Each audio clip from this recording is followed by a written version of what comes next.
Oh, tingnan mo yan. Mukhang meron na ditong nagdadalawang isip sa kanya ritong desisyong nagawa. Or meron na ritong nagdadalawang isip patungkol no, sa specific na sitwasyon. For this blue na talagang na-occupy ang buong card, okay, this only means that this person here is gulong-gulong and mukhang kinakain siya ng kanyang emosyon ngayon. No, nilalamon siya ng kanyang emosyon ngayon.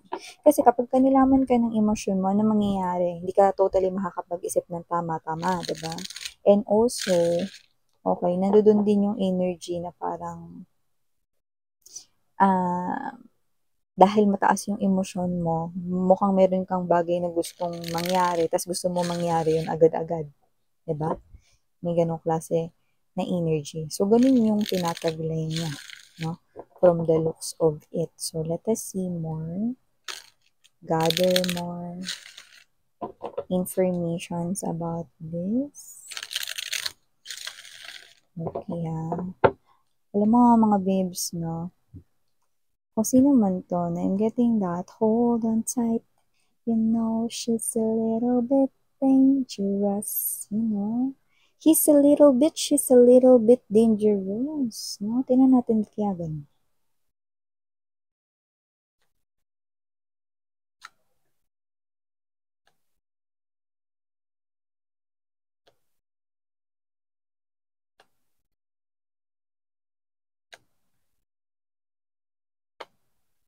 Oh, yun lang. Okay? Knight of Wands, Nine of Coins, Queen of Swords dito. Walang duda. Tatlo talaga kayo dito. Three of Swords ay very evident. Okay.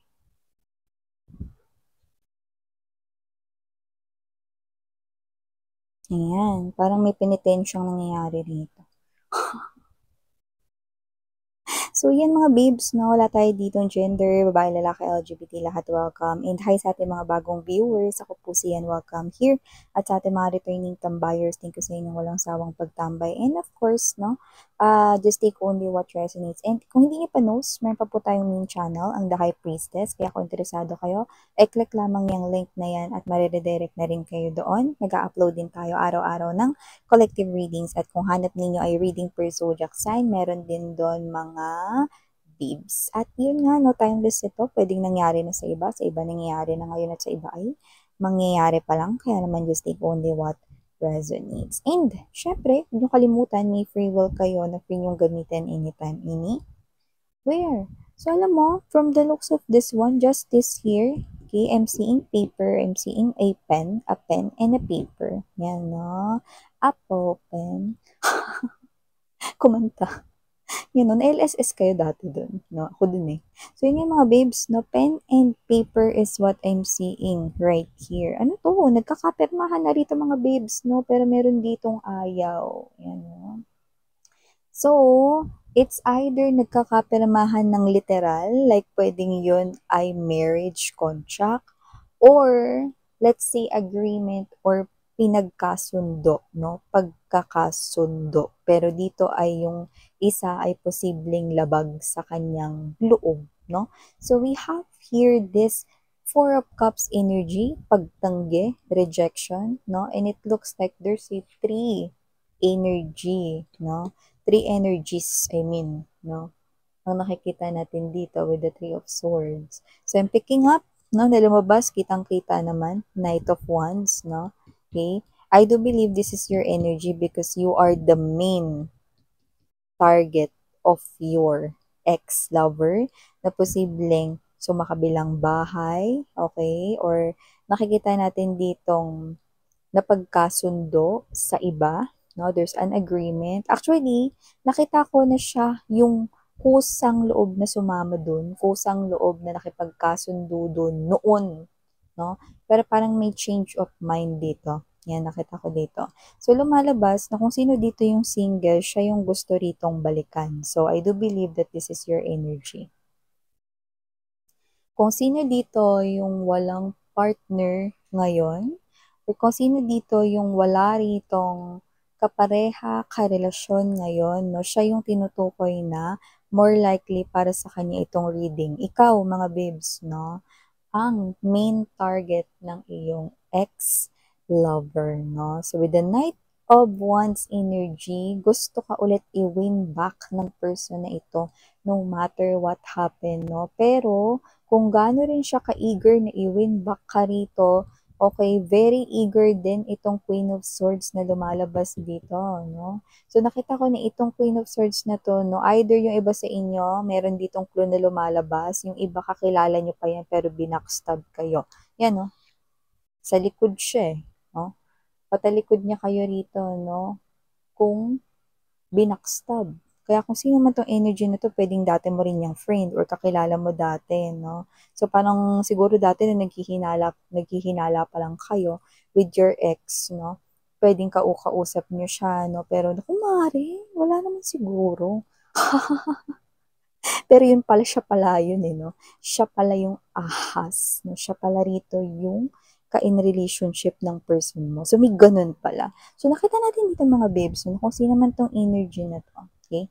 Lumalabas, no? Na ito yung klase ng energy kung saan, yan, no? Kung saan gustong-gusto niyang i-pursue or talagang push na push siya rito, no? Na talaga naman na ilaban itong pagwiwin niya rito sa inyong heart. No? Gusto niya rito na maibalik kayo sa buhay niya. No? Pero paano yan?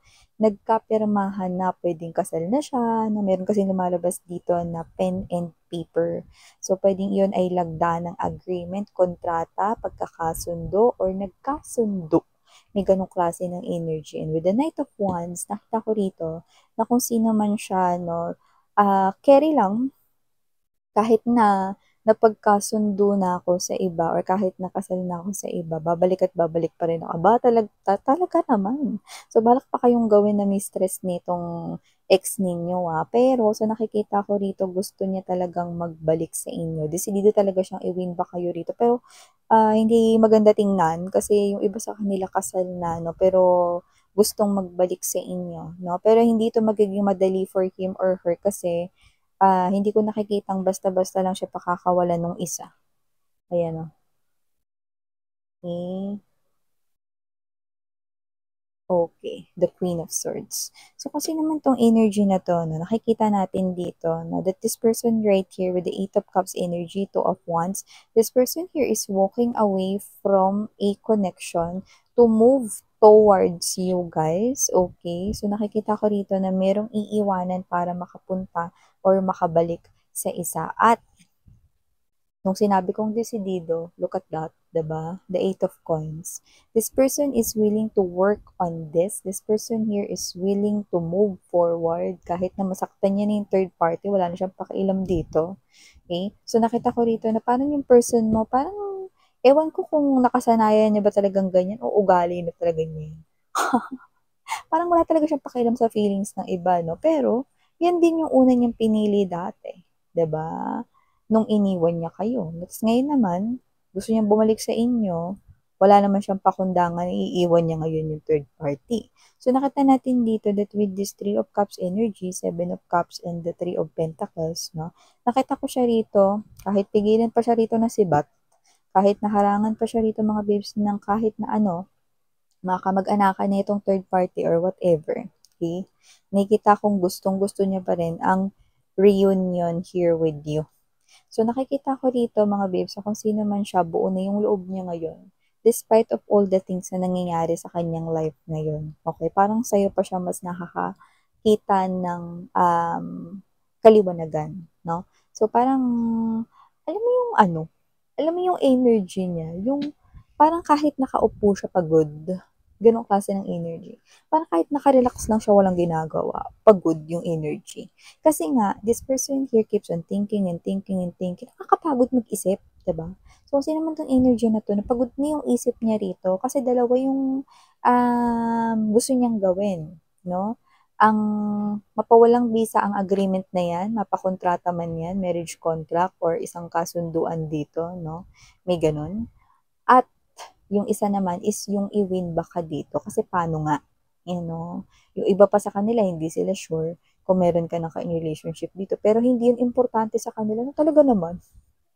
Wala siya dito talagang ano, 'no, walang batas-batas sa kanya rito, walang kahit na ano-ano. So, parang kahit na kasal na siya yung iba sa kanila, 'no, wala siyang pakialam kahit gawin niya kayo ritong mistress, basta ang importante makabalik kayo sa buhay niya, 'no? At wala rin siyang pakialam kung may isa pang tao sa tabi mo, 'no, at, kung ikaw man ay may ka-in relationship or may asawa na, wala rin siyang pakialam basta magbalik kayo sa buhay niya. Nakakaloka siya, 'no?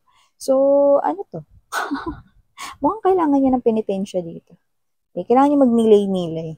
So, kung sino man 'tong energy na 'to, mukhang pinagsisisihan niya rito 'no, na, umalis siya rito sa inyong connection kasi parang napakahirap daw na parang ma-reunite here with you guys 'no. At saka ito, tingin ko ito yung energy ninyo kasi medyo may change of energy sa banda dito.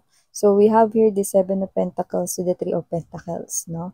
Kasi nakita ko rito na meron kayo ritong pinaglalaanan ng oras kung saan yun yung mas ginugugol nyo na gawin or yun yung oras na mas parang ginagawa ninyo. And I think it has something to do with other things, no? Hindi ka kasi nakatuon dito kasi as you can see, you're facing there, no? Sa right direction. At yung pinag-uusapan natin na ex mo at kung sino-sino mang third party ay nandito na bilang pass. So, nakatalikod ka sa kanila.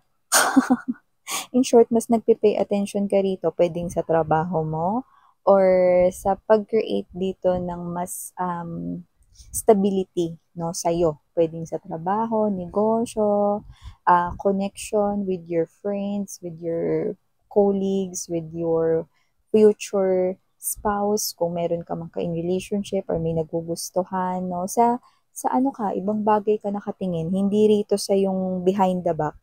Kaya nakita natin dito, no, na kung sino man tong ex mo, hahabulin kayo nito. Okay. Mag-ready lang kayo, no, kasi hindi ko naman nakikita na ano siya, gagawa ng krimen or whatever, no. Pero nakikita ko rito na kung ikaw man ay single or meron kang ka-in relationship na talagang guguluhin niya kayo. Mm. Pero yun nga, hindi niya kayo mapaghihiwalay ng partner mo kung meron ka mang partner ngayon.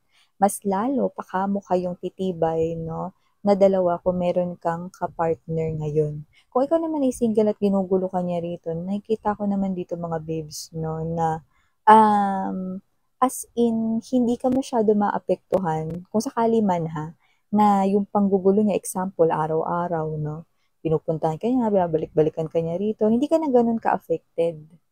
Parang ang gagawin mo na lang siguro diyan is sasalpakan mo na lang yung tenga mo ng headphone or headset, 'no? Manonood ka na lang ng movie, gano'n gano'n na kita nakikita dito. Wala, hindi ka distracted, 'no? Kayang-kaya mo nga kahit wala yung headset, kayang-kaya mong mag-focus kung gagawa ka ng assignment, gagawa ka ng report mo, 'no? Kahit wala kang headphone na suot, magagawa mo pa din 'yun. Bakit? Kasi nandodo'n ka na sa energy, 'no, na mas binibigyang halaga mo yung bagay, 'no, sa iyong hinaharap, sa iyong future, 'no. We're talking about your future and you're thinking about your future. These people right here, no, are all behind you, no. They belong to the past and they are trying to interrupt or disturbohin ang iyo ritong pagke-create ng future mo, okay? Pero you're gonna be into this type of energy na hindi mo yun i-allow ever. Okay?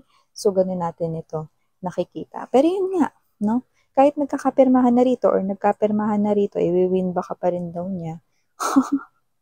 So, para sa kaalaman mo mga babes, no, medyo matigas ang bumbunan nitong ex mo, no? Pero yun nga, sa nakikita ko rito, hindi na kayo as in babalik sa kung paano kayo dati, no? At saka tingnan mo naman yan, 'di ba? Pagmamahal ba yun? Gagawin niya kayo ritong mistress kung sakaling single man kayo dito, 'di ba?